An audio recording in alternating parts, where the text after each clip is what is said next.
Hello, welcome to World Civilizations up to 1500. Now, this is session 2 of the 7th topic titled Greece and Rome, the Mother Cultures of Europe.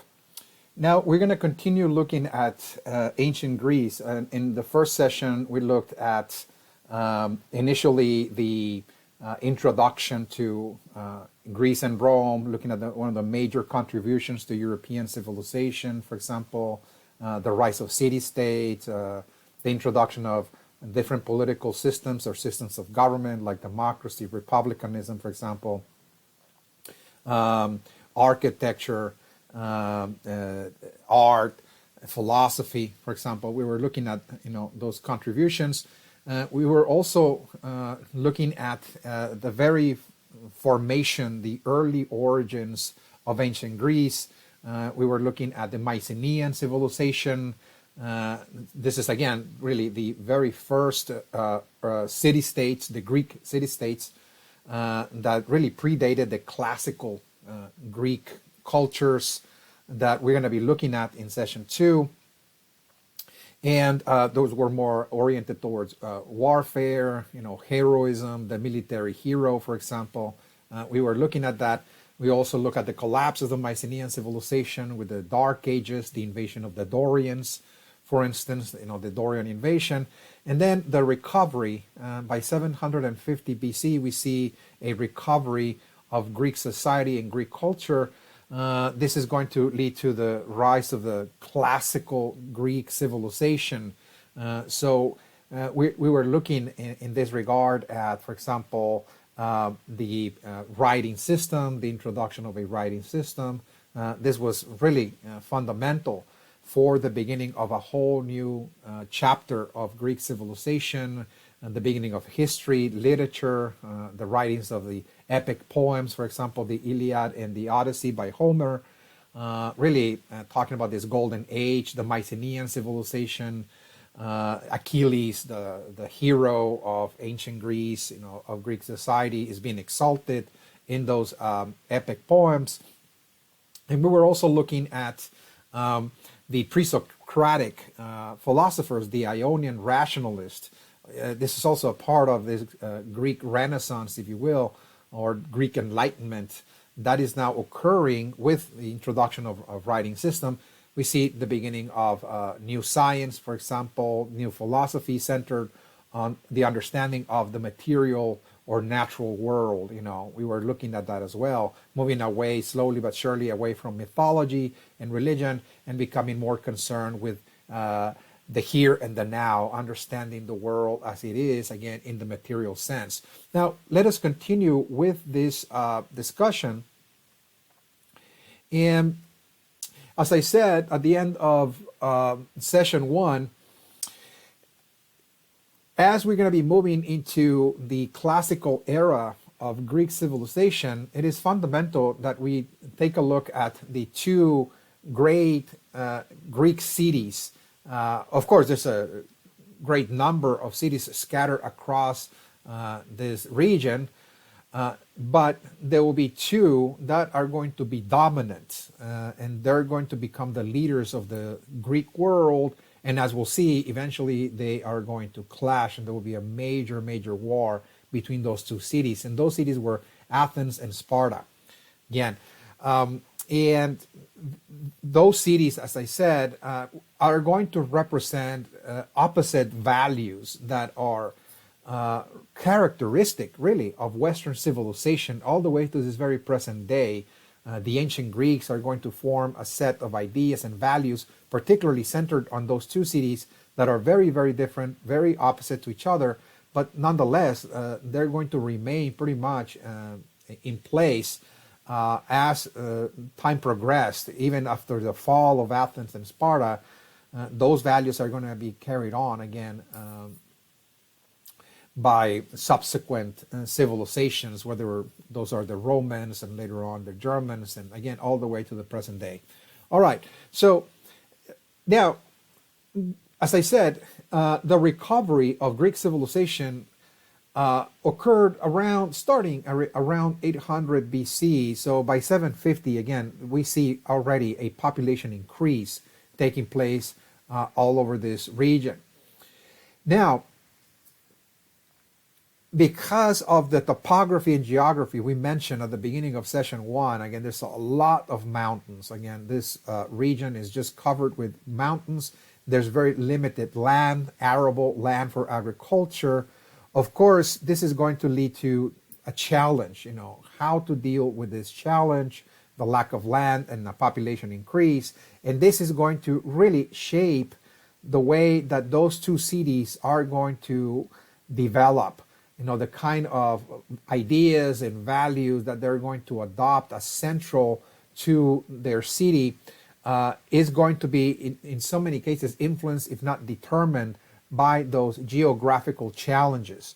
Okay, so let's look at the response to those geographical challenges one by one, by first looking at Athens. And as we'll see, the city of Athens is going to respond in a way that they're going to innovate new ideas about politics. Again, this is going to become like a laboratory for experimenting with different systems of government precisely to deal with this challenge of the geography. Also, this is going to lead to the rise of new modes of thought, new ideas. Again, the philosophical systems are going to proliferate in the city of Athens, and also art as well, this different artistic expression. So again, this is going to be a city that is going to be very experimental, and is going to be trying different systems, different philosophies, different political systems in order to deal with those challenges. Again, so it's going to be a very intellectual climate, to say the least, Athens. Now, the solution to the lack of land for the city of Athens, first and foremost, as the population is increasing, the Athenians resolved to deal with this problem by expansion, by expanding outside of the mainland. And they're going to start really looking at the sea and building ships and pretty much developing systems of navigation, acquiring knowledge about the sea and so on.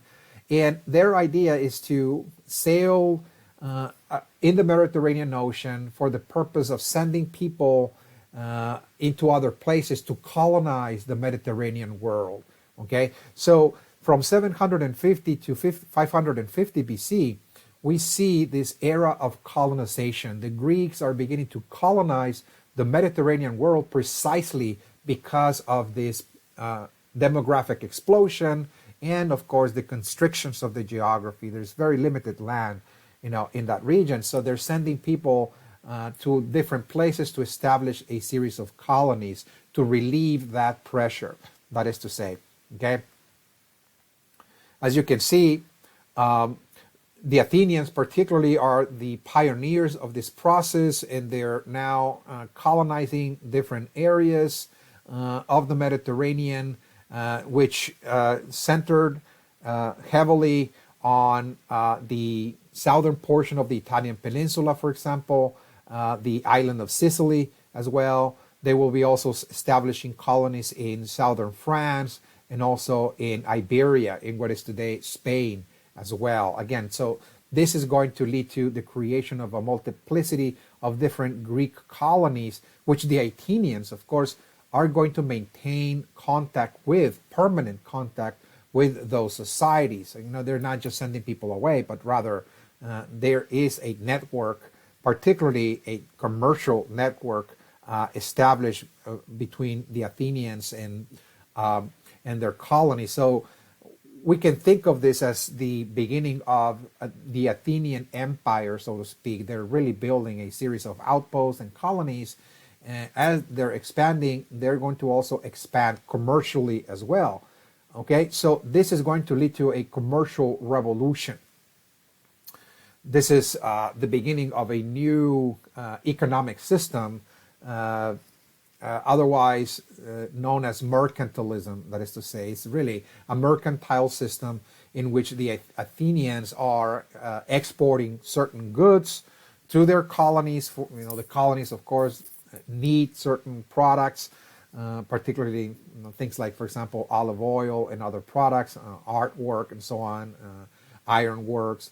And of course, the colonies are also going to produce other products as well that the Athenians are requiring as well. So there's going to be a constant commercial exchange taking place between Athens and the colonies.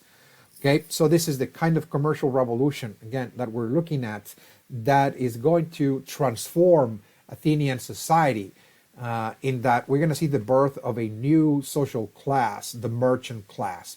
Okay, so in the past, Athenian society was rather simplistic, as I mentioned. When you look at the Greek world period, we looked at the class structure of the Athenian society. Again, we see, of course, kings and, of course, a council of elders, a society of warriors for the most part. Of course, there were artisans as well and farmers. This is not to say that there were no merchants during this time, but what we're looking at here is that the merchant class, which used to be very, very tiny, is now growing in numbers. Again, those are the merchants that are engaging in this commercial revolution, in the import and export of products, and they're really now making a lot of money. In fact, we're going to see the introduction of a coinage system during this time. Again, so the Athenian society is becoming very, very commercialized. We see now a commercial merchant class, and of course we see the introduction of coinage, a coinage system, coins, again, the introduction of money. Again, and this money, of course, was made up of bronze or silver or gold coins. And this is going to be the medium of exchange in all this commercial exchange that is taking place. And they're going to become very, very influential, as we'll see, the merchant class. And as we'll see, it is really the merchant class that is going to be pushing for a lot of the reforms, a lot of the changes that Athens is going to be going through, the merchant class. Now, as a result of this change, we see in the city of Athens new values, new social values being introduced, in that people are now thinking about their own personal improvement, their own personal lives, as to be more important as the life or the welfare of the entire community. This is, again, giving rise to individualism, but it's not just a normal individualism. This is a more militant individualism. The inhabitants of the city of Athens really see themselves first and foremost as individuals before they see themselves as part of a clan or part of a larger community. Okay, because they're now thinking about money, they're thinking about economic success. They really are striving to better their lives economically. And so, again, we see the introduction of that, again, individualism. And this is the direct byproduct, again, of this commercial revolution. Okay, so keep that in mind, because this is going to be very important for the reforms we're going to be looking at, in the following segment. Okay, as we're moving along the introduction, for example, of new political ideas in Athens, this was really influenced by this militant individualism, again, that is now plaguing Athenian society. Now, as I said, there will be significant political changes and political innovations that the Athenians are going to be going through. Particularly, we're going to see the rise of democracy in Athens. This idea that instead of having one individual, a ruler, a king, making all of the decisions for society, or a group of elders that were really just the aristocrats, the wealthiest landowners, or the patriarchs of society, the idea is going to shift to now the citizens, the population, to be wielding power directly. Again, that is what democracy is. Again, the will of the people, or rule by the many, that is to say. Okay. Now, how this process came about? Well, as I said, it is really the merchant class that is going to be pushing for most of the changes that we're going to be looking at, the merchants. Okay. Because as the merchant class is growing, they're not only growing in numbers, they're also growing in power, but their power was economic. Okay, they have economic power. They have wealth, of course. They're building wealth. The problem is that they don't have political power because power was vested once again in the council of elders or in the kings as well. Okay, and the merchants, of course, resent that fact, resent that they don't wield political power. They're not consulted whenever there are laws being introduced, and they really want more participation in the state. They want to be given certain rights, particularly the right to serve in public office. Okay, so now that's as far as the merchants go. But also during this commercial revolution, also there's another class that is also experiencing a lot of difficulties, economic difficulties. Those were the poor. The poor resent their misery and also the fact that many of them have fallen into debt as well, despite the fact that they're working for long hours. They're barely surviving, and not on top of that, they have to request loans in order to buy just the essentials of life as well. So they're now having to pay a debt as well. So by 593 BC, it seems that Athenian society is on the verge of a civil war. It was more of a class warfare. The poor and the merchants, so to speak, are really resentful against the aristocracy, the land-owning elite, the very wealthy families, the patriarchs that are really in control of the state. And it seems that there is going to be a revolution on site. But the Athenians, of course, tried to resolve this class warfare, the threat of a revolution looming in the future, by really trying to introduce reforms in order to appease the poor and appease the merchants. And so one of the things that they do is that they look for answers and solutions. And remember, there is, prior to this time, a time of a philosophical uprising, a philosophical revolution. We talked about the Ionian rationalists. So there is the rise of philosophers already in the city of Athens during this time. And this, in particular, in the city of Athens, this had a lot to do with the fact that with the rise of a merchant class, we see more and more people being educated. Again, those were the sons of the merchants, for example. People born into a wealthy family of merchants were receiving, of course, a good education. And with that, as they grew up, they became thinkers, they became philosophers, they were the pioneers of new ideas, of course. And those philosophers are going to be key in introducing the kind of reforms that Athens required for this new time.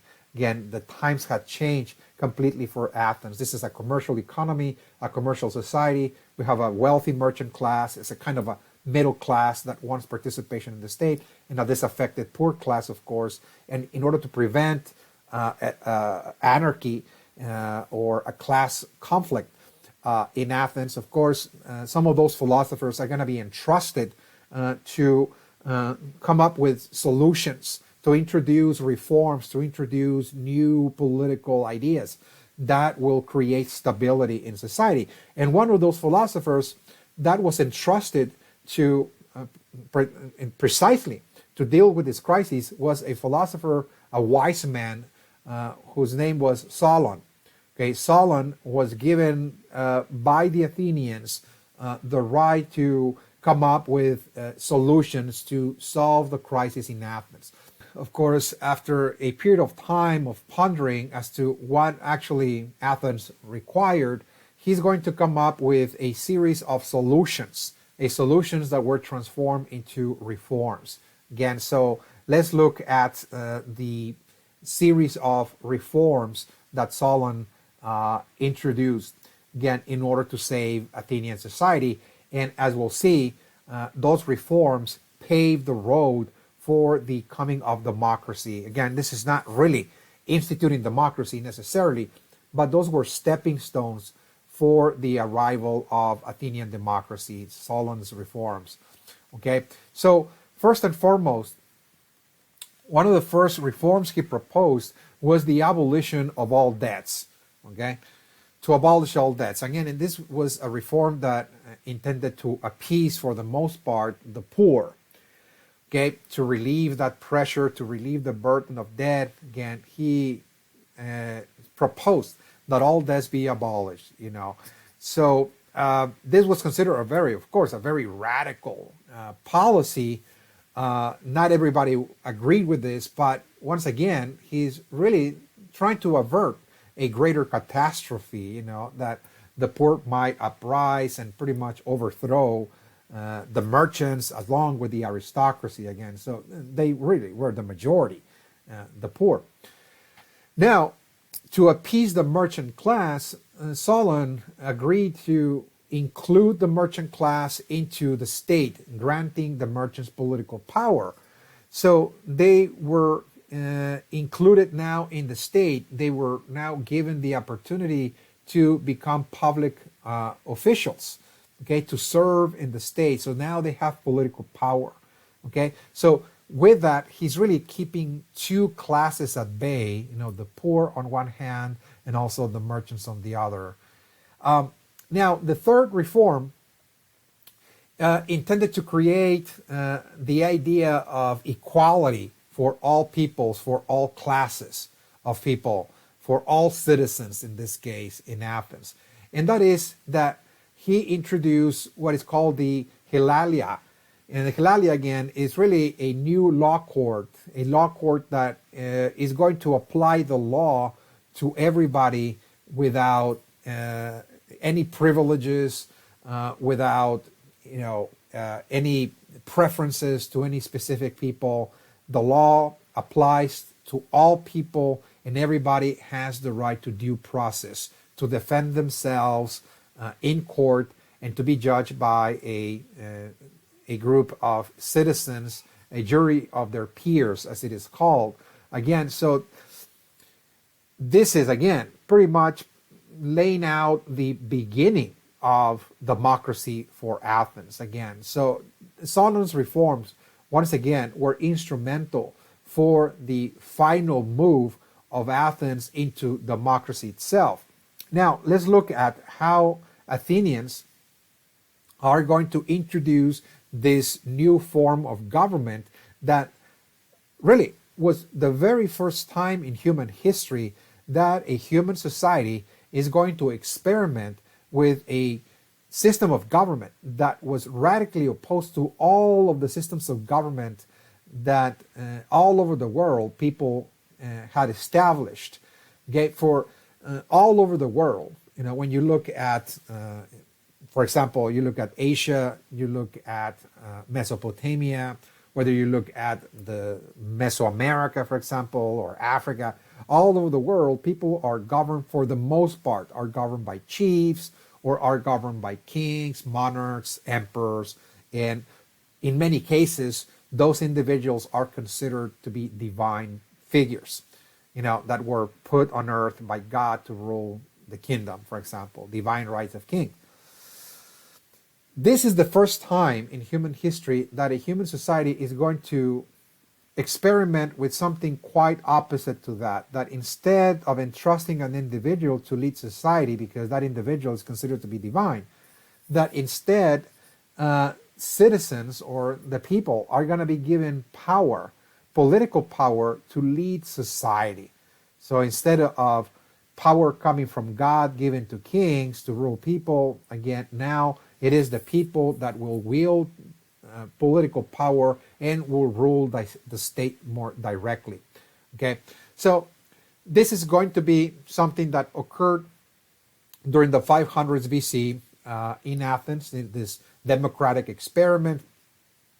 And this really came as a result of a resistance or rebellion or revolution against strongmen or kings that imposed, in many cases, their will on the city by virtue of appealing to the masses for popular support. Those were known as the tyrants. In other words, in ancient Athens, the tyrants was a very popular, very charismatic individual that appealed to the population, made a lot of promises in order to get their support, and once they got their support, they were given all the power to lead the people. Again, those were known as the tyrants, and they were also known as demagogues because, their rhetoric was always one in which they appealed to the masses by presenting very popular, very compelling ideas to them, just to gain their support. That is to say, that's what a demagogue is. And there were a few of them that ruled over Athens, particularly when the climate in Athens was ripe for people to follow such tyrants, of course, because there's class discontent, of course. And those demagogues, of course, were taking advantage, so to speak, again, of that class discontent. Now, one of those tyrants, whose name was Hippias, was not really ruling Athens on the behalf of people. Very clearly, he was plundering the finances. His behavior was very immoral as well, and very visible, again, to the people as well. And once people saw the corruption of this tyrant or demagogue that was ruling over them, people revolted against him. Okay, they removed Hippias from power, and here we see, of course, a change. The Athenians do not really want to continue with this system of tyrants or demagogues. They really want change. They really want to try a whole new system of government. And it is here that, once again, another wise man slash philosopher, Cleisthenes in this case, is the one that comes forth and introduces democracy. Just like Solon, there will be another important sage or wise man that is going to finally introduce a new system of government, and it will be known as democracy, ruled by the many, that is to say, ruled by the people. Okay, so the way he's introducing democracy, instituting democracy in Athens, is by setting up a council, a governing council. It is really a legislative body. Consider it a kind of like a Congress of sorts. This is like the early origins of what Congress is going to be much, much later. Of course, again, it's a council of 500. It's a governing body. They're going to be writing the laws for Athens, but instead of people electing a representative to represent their interests, to represent their views, their values, what Cleisthenes is actually suggesting is that no, the citizens of Athens must serve in this governing council, in the council of 500. There's 500 members, again, that must be elected, but that they must be elected directly by the people, and the people from Athens, the citizens, must serve in this body for a period of time. So he introduces a system of elections, otherwise known as a lottery selected system. Every citizen has to write their name on a piece of paper, put it in an urn, for example, and like a lottery, there will be 500 names being drawn from the urn.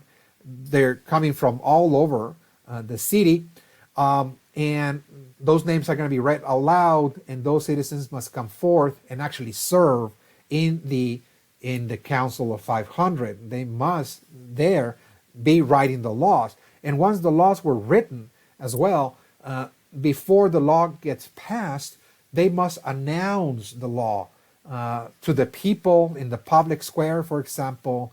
They must, summon the people, invoke the masses, the citizens, and they have to read the law out loud.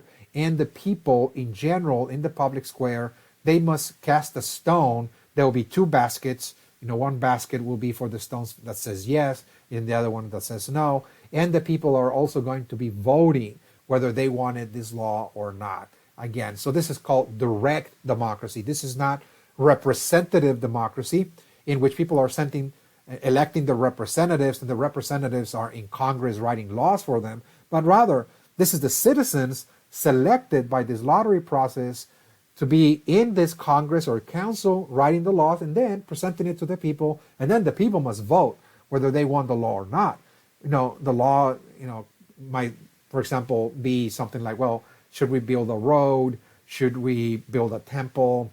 Should we go to war? Should we pass a new tax? And so on. The people are going to be actually voting on that. Again, directly. It's called direct democracy or popular democracy. Again, it is really experimental. It is really an experiment that the Athenians are trying out. And as we'll see, of course, there's going to be some problems along the way. Not yet, but again, eventually they will experience some problems with this system.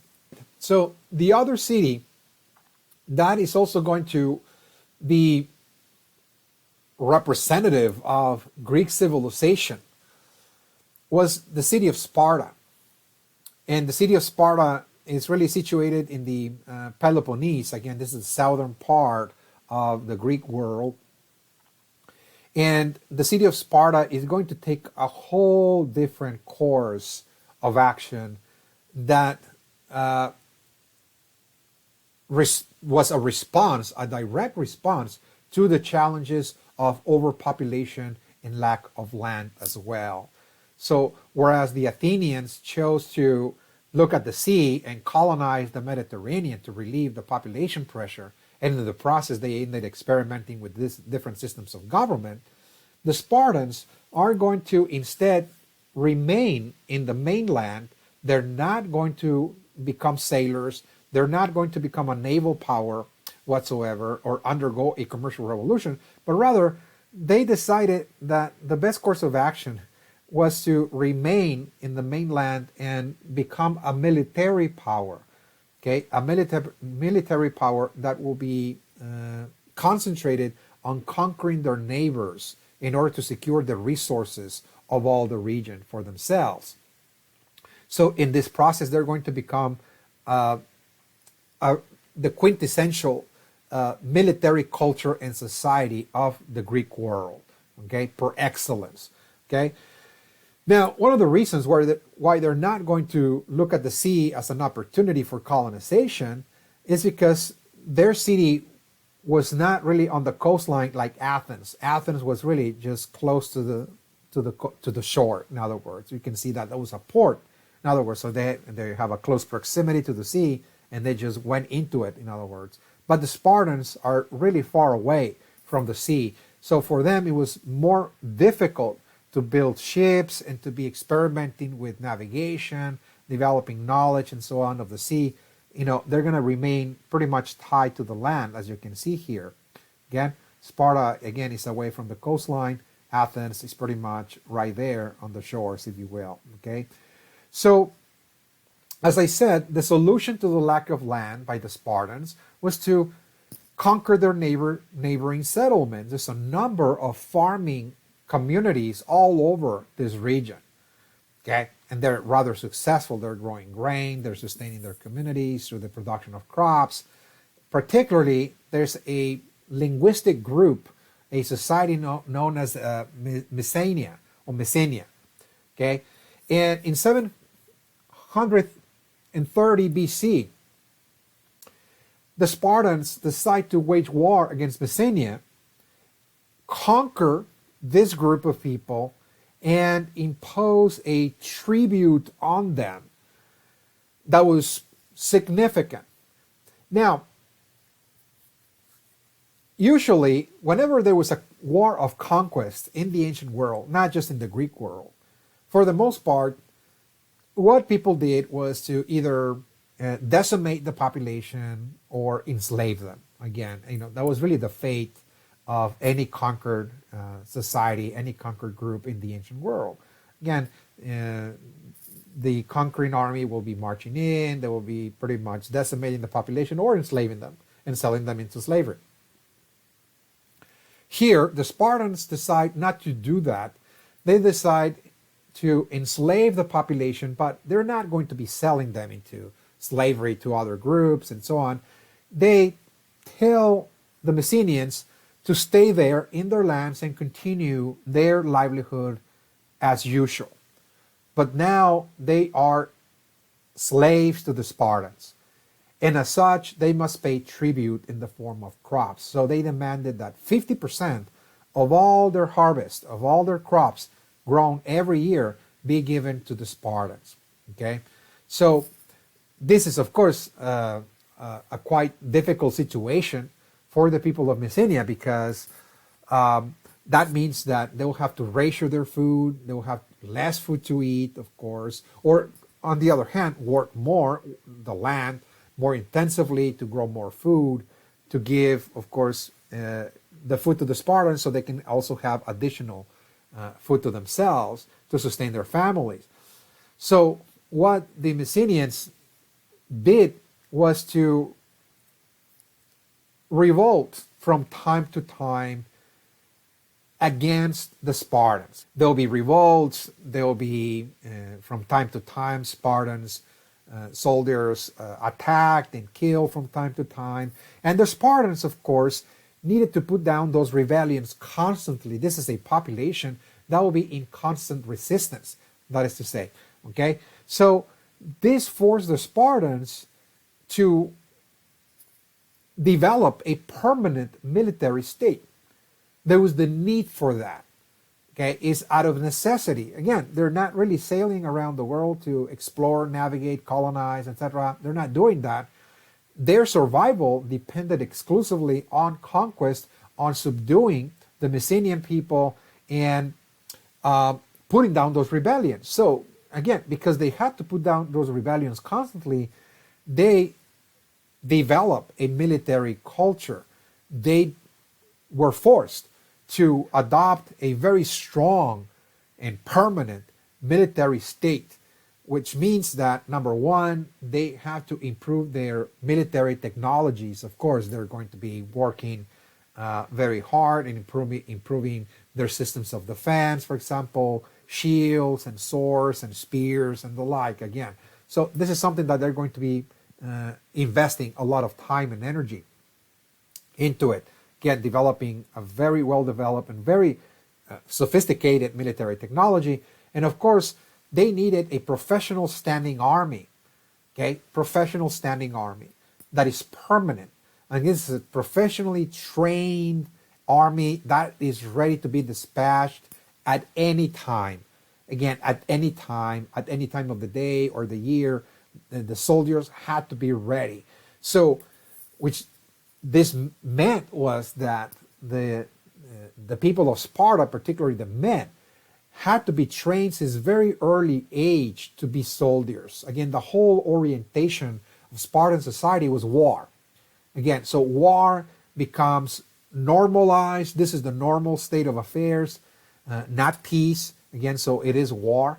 And people understood that. But this is a life necessity. This is about survival as well.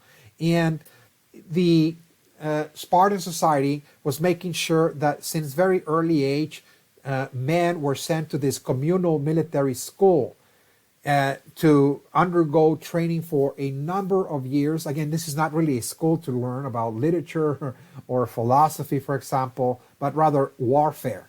Again, to be tough, to toughen, again, the boys so they can survive in the most challenging circumstances and situations, to be left alone in the woods, to be facing all kinds of dangers, and they really didn't care if they will lose some of those men in training, just because they really required the soldiers to be ready to fight and to die, if need be as well.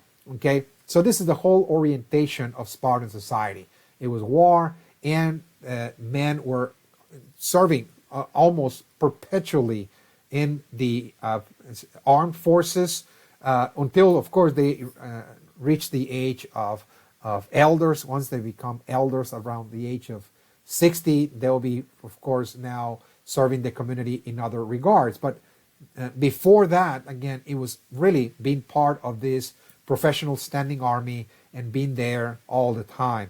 Okay, so what this new military culture and society is going to do for Sparta, for the people of Sparta, is that their social values are going to be radically different from the values of Athens. Remember, in the values of Athens, the social values is militant individualism. Again, people are really just looking for themselves to better their lives. Their self-interest comes first before the interest of the group, before the interest of the community. Again, because again, it is a very commercially driven and oriented society. Again, there's now wealth being built, there's merchants and so on, and trade. But here, we don't see that. We don't see that at all. So the values of Sparta is not really individualism, but communitarian. Again, the survival of the community becomes primary to the survival of the individual. The individual must surrender him or herself to the community, but also to the state. Serving the state was really serving your group. Again, so the Spartans will have to come together and they form a collective identity. No, we are part of a larger community. We're just like cells of a larger organism, and the survival of the organism is fundamental. It is primary to the survival of just one individual self, or an individual, that is to say. So it's more communitarian.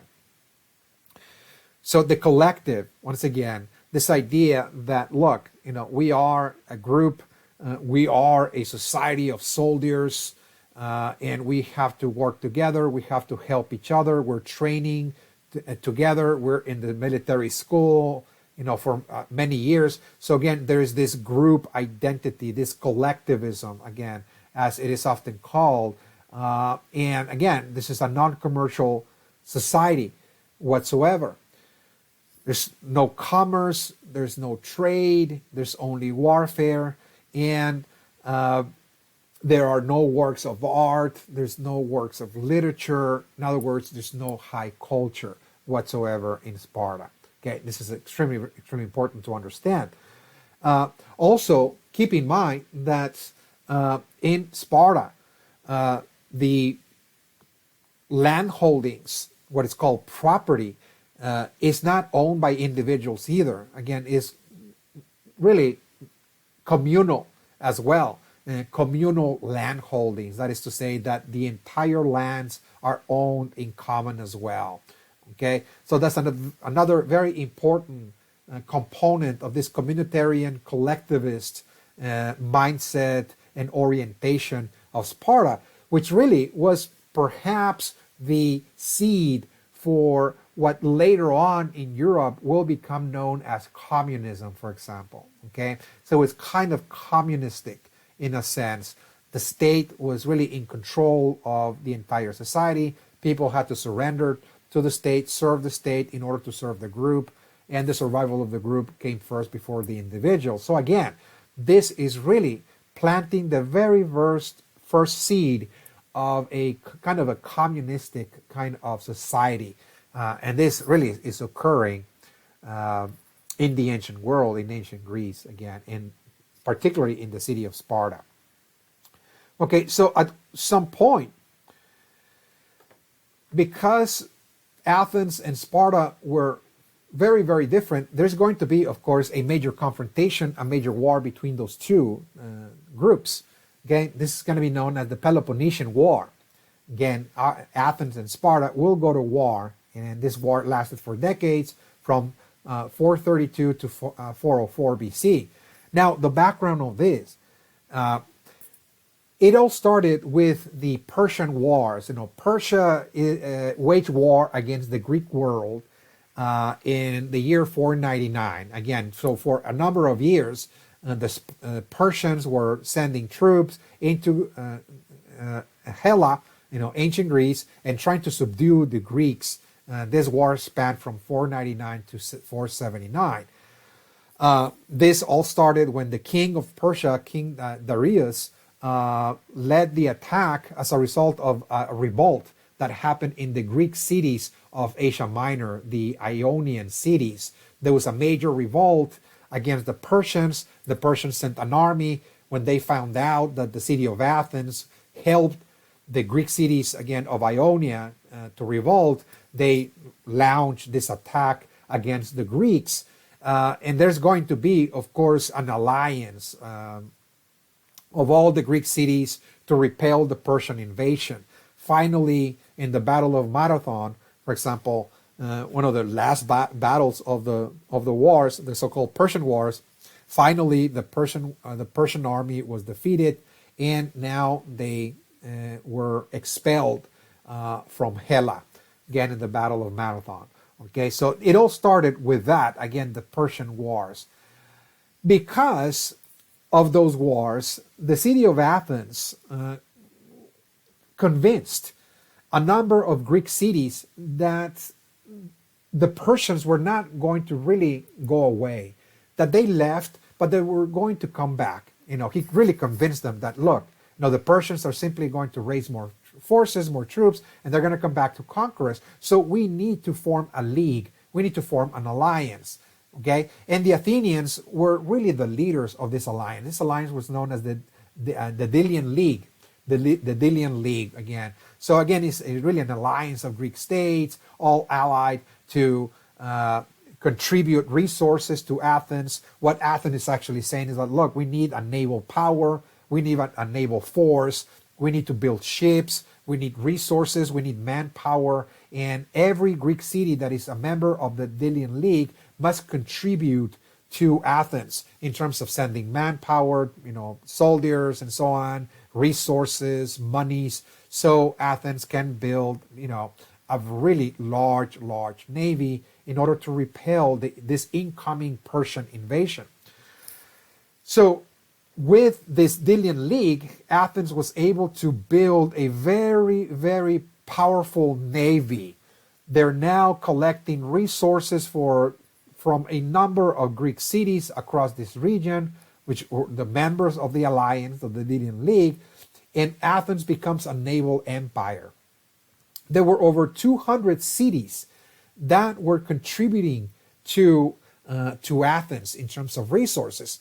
Again, so once some of the members of course, of the alliance, refused to pay tribute, the Athenians are now using their naval strength, their naval power, to force those cities to pay tribute. In other words, they're not asking the members of the league for resources anymore. They're demanding. And if they refuse to pay tribute to Athens, of course, there'll be serious repercussions, because now Athens have become a very powerful empire, again, in this region, the most powerful city. Again, so much so, it was collecting so much wealth that this is the time of the great splendor in the city of Athens. The city of Athens becomes really the marvel of the ancient world.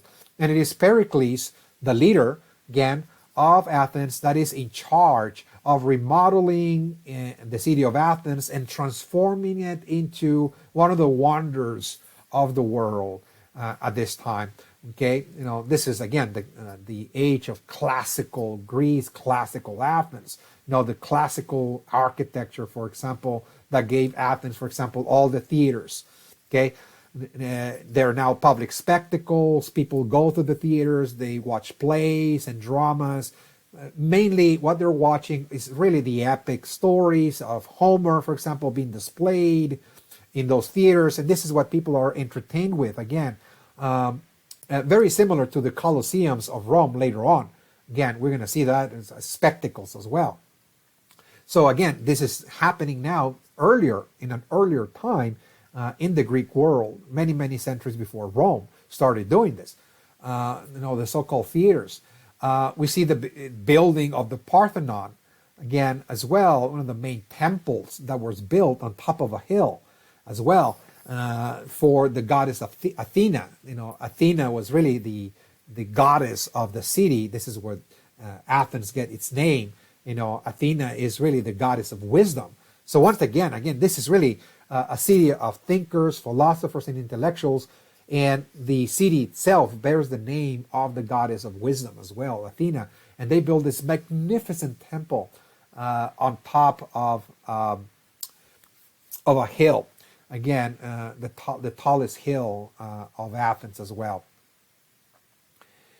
So again, this incredible wealth, this is incredible splendor. There are theaters, of course, and temples, and public buildings. It's a very vibrant, economy. Is flourishing, and most of its wealth is coming from the tribute. Again, that the Athenians are collecting from the Delian League. Again, that they're now forcing people to pay. And at some point, many of the members of the league started resenting the forced tribute that they must pay to Athens, and they're going to revolt. And the leader of the revolt was Sparta. Sparta becomes the leader of all the disaffected cities that are now resenting Athenian power, and they're going to contest that power. And Sparta and Athens now go to war. Again, this is a war between now two different alliances. The Delian League, of course, is Athens and the cities that remain part of the Athenian Empire. And now Sparta forms their own league, and that league was called the Peloponnesian League. Again, there are two alliances. Again, the Athenian and the Spartan. The Spartan alliance is called the Peloponnesian League, and those are cities that were formerly part of the Delian League, that were paying tribute. They're now revolting again, and those two cities go to war. Okay, so the Peloponnesian War begins. Now, it went on for a few decades, of course, because Sparta obviously waged war more effectively in the land. Again, they're not a naval power. Athens, of course, is a naval power, and they prefer to wage war in the sea. But because the Athenians don't want to engage the Spartans again in the mainland, and the Spartans don't have ships again to be confronting Athens on the high seas, in many cases their confrontations were rather limited. Athens, of course, built a very high wall. It was impenetrable. So whenever the Spartans went to attack Athens, they were confronted with this gigantic wall that they couldn't do anything about it. So they will return back to Sparta. Again, so it was a stalemate, so to speak, that dragged on and on and on for a number of years. Now, Pericles, the leader of Athens, advised the Athenians, one, never to confront the Spartans in the land. In other words, look, never fight the Spartans, in the mainland, because you're going to be defeated. But also, don't try to extend the war into other regions. Don't be creating any new theaters of actions, opening new fronts, or trying to engage in colonization at this time, because you're going to drain your resources again. So Pericles is really trying to keep Athenians, again, sober, and trying to remain focused, and trying to concentrate exclusively on defeating Sparta. Now, when Pericles dies, we're going to see the rise, again, of very popular figures, promising people glory, that Athens was a superpower that could not be defeated with anything, that they were destined to create a larger empire in the region. And one of those demagogues seizes power. Alcibiades was his name. He's one of those demagogues that seizes power in Athens. And he convinces the people that they shouldn't remain contained within the city walls, that they needed to go out into the Mediterranean Sea and expand the empire and conquer new lands, that this was the destiny of Athens, okay, to expand the Athenian empire into the Mediterranean. And particularly, he wants to capture the island of Sicily and colonize it. So he wants to really open up new theaters of action, opening up new fronts and confronting other societies, so therefore expanding the war. This is exactly what Pericles advised the Athenians not to do. So he orders an expedition called the Sicilian expedition in 415 to send a very powerful and large naval force with a large army into Sicily, precisely to defeat the natives of that region and establish a colony there. Now, despite the fact that it seemed to be feasible, this turned out to be a total fiasco and disaster. Again, for some reason, one of the generals in charge of the expedition betrayed the Athenians, and he actually jumped ship, he shifted sides, and he went to Sparta and became a major advisor on the Spartans as to what the Athenians were doing. And as this general got replaced, this other general was so totally incompetent, and he led the Sicilian expedition into a total fiasco and disaster. So the Athenian army in Sicily and the entire fleet was destroyed in the port of Syracuse. It was a total devastation of the Athenian army. This whole army got destroyed, the fleet got destroyed, and this happening in the year 413 BC. This was really a humiliating defeat for Athens. Athens was forced to surrender. They lost the Peloponnesian War to the Spartans finally in 404 BC, and they had to endure very humiliating conditions as well of surrender. For example, their city walls were torn down, totally destroyed, first and foremost. Their navy got reduced to only 12 ships. Their democratic system was dismantled, and instead it was replaced by a rule of 30 tyrants. 30 dictators are now ruling the city of Athens. It's a total humiliation, again, of that city. All right, so after the Peloponnesian War, Athens is going to go through a series of changes. Particularly, there will be, believe it or not, an Enlightenment period. This is a period of an intellectual revolution, philosophical revolution. This is otherwise known as the age of Socrates. Now, as we'll see, the new philosophers that are going to arise in Athens are going to really create new values for Athens and for Greece and for the ancient world at large. Socrates is going to introduce a new hero, as we'll see. Now, the introduction to this, the background is, of course, the humiliating defeat of the Peloponnesian War. This is a city that was humiliated, from being an empire, ruling pretty much the entire region, being the superpower, now to be really just any ordinary city that was totally humiliated. We see, of course, rampant individualism more than ever before. The Athenians are not really trusting in any other group by themselves. And of course, there's the rise of cynicism, of course. People just don't believe in their leaders. They don't believe in society. They're like dropping out, if you will, of politics, so to speak. And we see a cultural disintegration. This is the background for this Greek Enlightenment that I'm about to explain. Now, in this climate of cultural disintegration, in this vacuum, if you will, of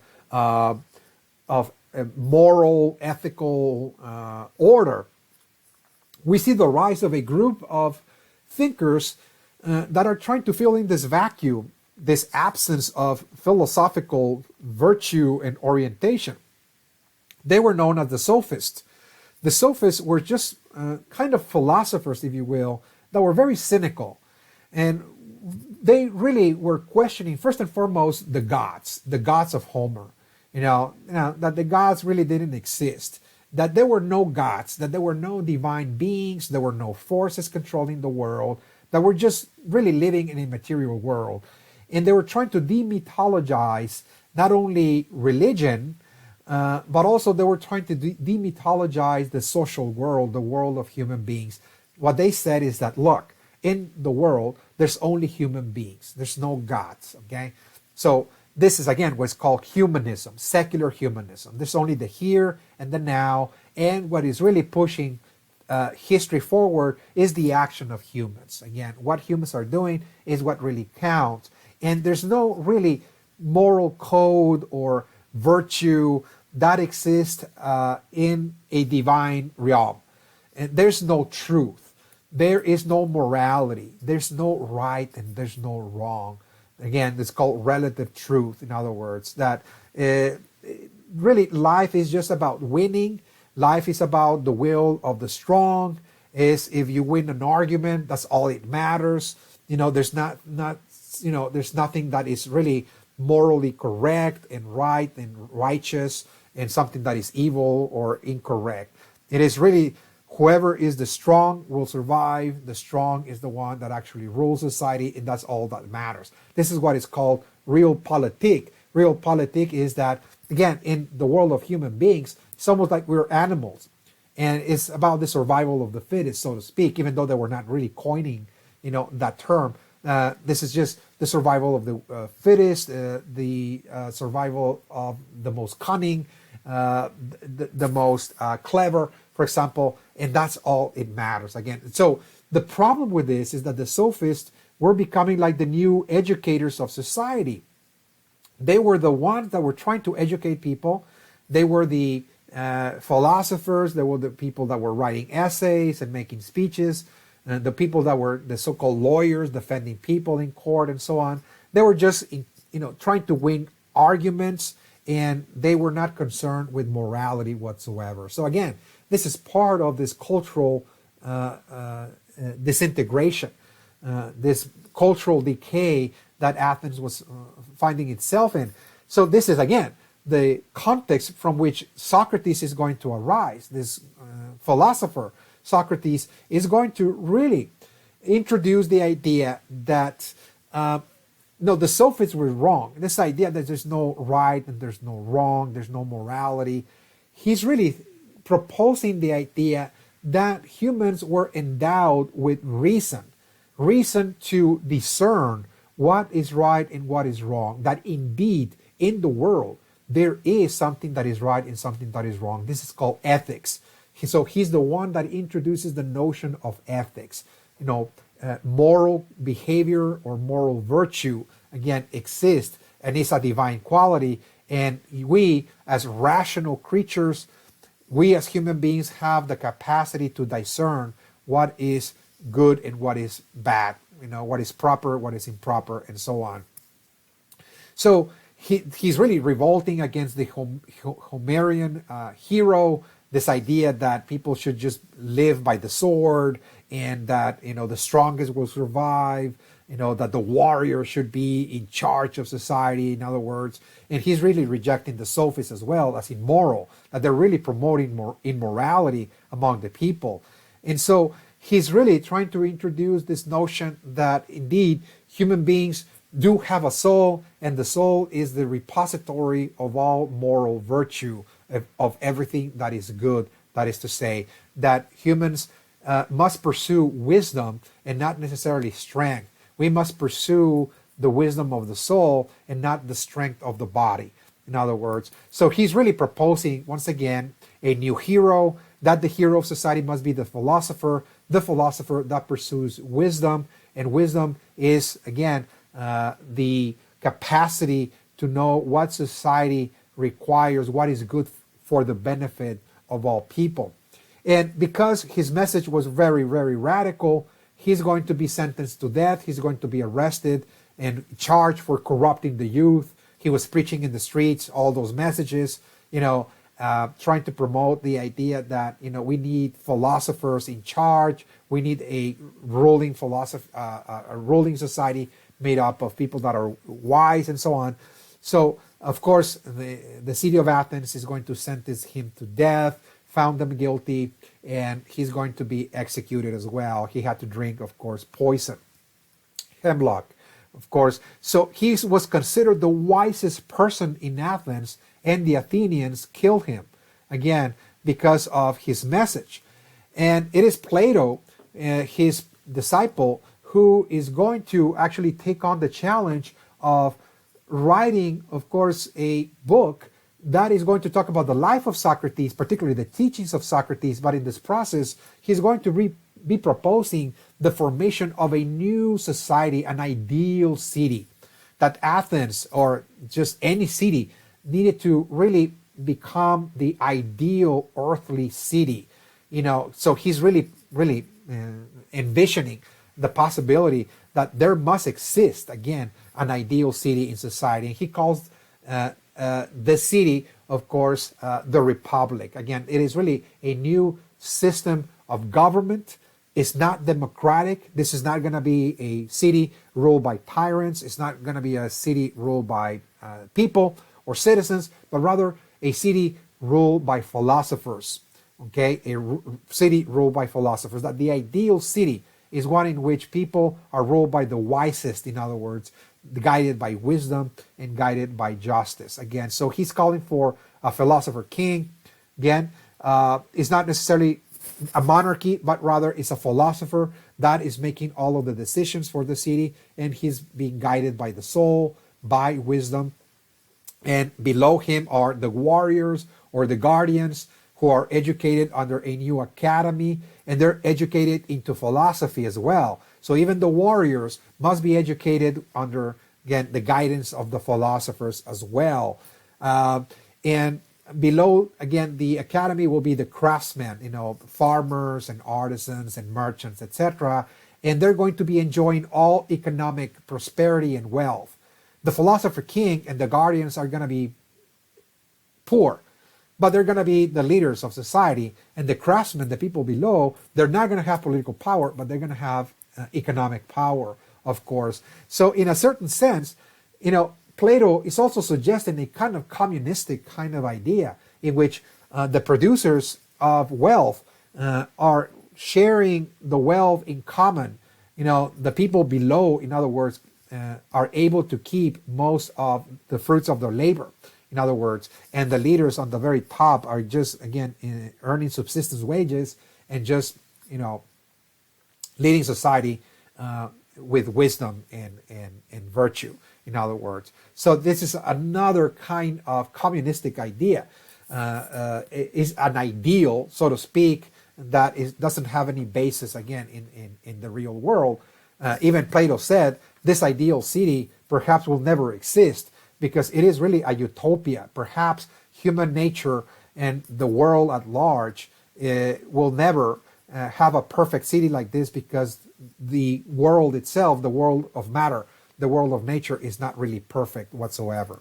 It's not perfect. In fact, the world of nature is an illusion, he said. Okay, but nonetheless, he's really proposing what he believed to be an ideal society. Now, part 2 is going to look at the Hellenistic world. This is the Greek world extending into areas of the Middle East, Egypt, and also parts of North India. Okay, so it is Hella, ancient Greece, extending once again into all of the other civilizations. How it all started? Well, it started with the formation of an empire that was called the Macedonian Empire. The Macedonian Empire was an empire that flourished north of Greece. Again, it was the kingdom of Macedon, in other words. And the background of this has to do with the rise of militarism in the Greek world. Okay, after the Peloponnesian War, we see militarism on the rise all over the Greek world. Again, this has to do with overpopulation on one hand. So there's a lot of people being born during this time. There's a population explosion. And because there's a lack of resources, many of the men during this time that were seeking resources and subsistence were actually selling their labor for warring factions. They become mercenaries, mercenary soldiers for hire. So we just see the rise of militarism in the Greek world. Even Sparta in the year 371, that ended up winning the Peloponnesian War, was destroyed by a band of, a gang, if you will, of a new professional army that got formed in the Greek world. They invaded Sparta, they conquered it, and this really was a major shock to all the Greeks. How was it possible that this highly militarized society was defeated, in 371 after having won the Peloponnesian War against Athens? And that is because we see the formation now of warring societies, warring factions and gangs again, and they're very, very highly trained as well. One of those professional societies that is taking advantage of this new militarism was the Society of Macedon to the north. It was a kingdom to the north of Hella, and Philip II, the king of Macedon, is now recruiting mercenaries, and he's building a powerful war machine from 366 to 359 BC. Okay, during that time, we see the development of a large military force that is going to be employed to conquer the Greek world. In fact, Philip II defeats Athens and Thebes, which were one of the largest cities at the time, in 338 BC. And with that, he subdues the Greek world and creates a new league, a new alliance. It's called the Hellenic League. Again, so Macedon, now this kingdom to the north of Greece, is now in charge of all of Greece. It has built a very large empire. Okay, so now Philip II is going to die just before he tried to set his army against Persia. He wanted revenge against the Persian Empire, and as he was about to turn his forces against Persia, he dies, and his 19-year-old son, Alexander the Great, takes charge now of the Macedonian Empire in 336 BC. And Alexander the Great is going to take now Philip's new war machine and head to the east. And he's going to now launch a series of conquests against Egypt, particularly. So he conquers Egypt on one hand, and after Egypt, he's going to go against Persia. He conquers the Persians, and then after that, he wants to conquer India. And indeed, he was able to conquer part of North India. And it is at that point that, his army pretty much was exhausted. They want to stop the war, and they want to go back home, of course. Otherwise, Alexander the Great wanted to continue going and expanding the war. But he built this large imperial system. The Macedonian Empire now had included, once again, Egyptian civilization, Asia Minor, Mesopotamia, and also parts of North India. So all of the civilizations that we looked into the past in the semester, Alexander the Great conquered it again. And so once again, his army was exhausted, and they surrendered, not really to any army, but rather they just gave up, the fight. They want to go back home. And as Alexander the Great is going back home, he dies in Babylonia in 322 BC. And as he's dying, his generals are asking him who will be the successor of the army, who is going to be in charge of the empire. And he said, the strongest. Whoever is the strong is going to be, of course, the one that is going to be in charge of the empire. So his generals started fighting almost immediately after he died, and the Macedonian Empire got split into 4 sections. And those were 4 generals that ended up seizing portions of the Macedonian Empire. So it got split, in other words, into 4 parts. Ptolemy, one of his generals, ended up seizing Egypt. So, from this point onwards, we see a new dynasty, the Ptolemaic dynasty, for example. Seleucid the general Seleucid ended up getting Asia, what is called Mesopotamia, for example, Antigonid, Greece, and Pergamum, Rhodes. Again, so there are 4 sections, as you can see in this map, that were partitioned by the generals, and they formed dynasties that will rule for centuries those regions. And all of this together, all of those regions together, despite the fact that they're now divided into different dynasties and so on, this is not a unified imperial system. All of this region became known as the Hellenistic world, the world of the Greeks, in other words. Okay, so it's not really the Greek world, it's Hellenistic. It's not Hella, it's Hellenistic. It's kind of, it's Greek in many cases, a fusion of Greek with the cultures of those regions. Okay, so it's called Hellenistic. And this is, again, a period of time that spanned from 323 all the way to 50 BC. Again, so this is the time when Western civilization, in this case Greek civilization, expanded. Again, so this is the first time that Greek civilization, what is called European, this is the forerunner of European civilization, or Western civilization expands into other areas of the world. We see the unification of all the ancient civilizations, Mesopotamia, Persia, Egypt, the Mediterranean, under one single culture. It's not one imperial system, but one single culture, which is Greek culture. Okay, we have, of course, the migration of Greeks into Mesopotamia in Asia. There's a massive influx of Greek people pouring into that region. We see the building of cosmopolitan cities during this time. They were highly diverse. Ethnically, they were very, very diverse. The Hellenistic world also included, of course, constant rivalries and warfare. The fact is that all of those different dynasties that I mentioned were at war with one another because they're not content with governing their region. They want to unify everything and become the new Alexander the Great, as a matter of fact. So there's constant rivalries, constant warfare occurring from time to time. So in this climate of constant warfare, cities that are highly diverse, there's an influx of Greek settlers, there's Greek people arriving to those cities. They become part of the upper classes. They're collecting taxes from the rest of the population. They're living in luxury, while, of course, the masses are suffering, of course, disruptions due to warfare and invasions and the like. This is a very convoluted world, social world. In this climate, number 4, we're going to see the rise of new philosophies. In the Hellenistic world, we see the rise of new Greek philosophies that are going to dominate the intellectual, cultural climate of all those societies. Again, the Mediterranean, Greece, Egypt, Persia, again, across.